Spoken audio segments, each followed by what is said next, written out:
Kami dari kelompok 3 yang berisi saya Fauzan Albari, sebelah saya Baik, Muhammad Fikri, dan satu lagi Syahri Yusni Nur Hidayat. Di sini kami akan menyampaikan materi tentang teori etika.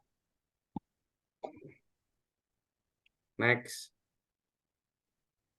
introduction dari teori etika merupakan secara etimologi kata etika berasal dari bahasa Yunani yang terdiri dari dua kata yaitu ethos dan etikos.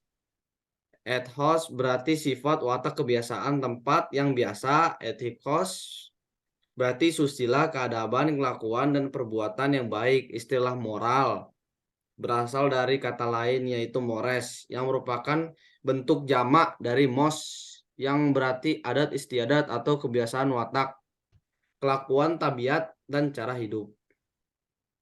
Next, sejarah teori etika. Sejarah teori etika sebagai usaha filsafat lahir keambrukan tatanan moral di lingkungan kebudayaan Yunani 2500 tahun lalu.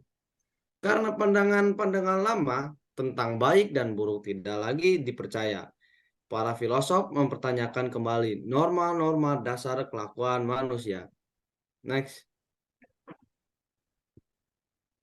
perkembangan teori etika, beberapa konsep yang memerlukan penjelasan antara lain perilaku moral, moral behavior, perilaku tidak moral, immoral behavior, perilaku di luar kesadaran moral, unmoral behavior, dan perkembangan moral, moral development itu sendiri.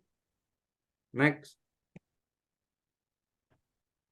masuk ke kelebihan teori etika. Memberi dasar kokoh, rasionalitas, dan objektivitas, kesadaran manusia memberi tolak ukur yang perlu dan penting untuk menilai moralitas tindakan menjamin otonomi dan keluhuran martabat manusia. Sedangkan kekurangan teori etika tidak memberi tempat pada dilema moral dan jalan keluar ketika terjadi konflik prinsip moral, kemutlakan norma tanpa kemungkinan pengecualian dengan mengindahkan akibat tindakan sulit diterima imperatif kategoris melulu formal dan tidak membantu mengerti kewajibannya secara konkret mengikat pelaku moral. Menurut para ahli, Aristoteles membagi pengertian etika menjadi dua, yaitu terminus, technicus, dan manner and custom. Terminus technicus merupakan etika yang dipelajari sebagai ilmu pengetahuan yang mempelajari suatu problema, tindakan atau perbuatan manusia. Menurut Kabertens, etika merupakan nilai-nilai dan norma-norma moral yang menjadi pegangan bagi seseorang atau suatu kelompok dalam mengatur perilaku. Menurut Ahmad Amin, ketika merupakan suatu ilmu yang menjelaskan tentang arti baik dan buruk serta apa yang seharusnya dilakukan oleh manusia. Selanjutnya kita masuk ke Lanjut, Pak. hubungan teori etika dengan postmodernisme. Dalam perspektif postmodernisme, etika secara moral manusia bersifat ambivalen secara inheren, fenomena moral bercorak non-rasional, secara tak terhindarkan moralitas bercorak aporetik, norma dan praktik moral tidak dapat dimutlakan dan diuniversalisasikan, dan moral adalah realitas pertama dari subjek manusia. Lalu lanjut ke contoh teoretika.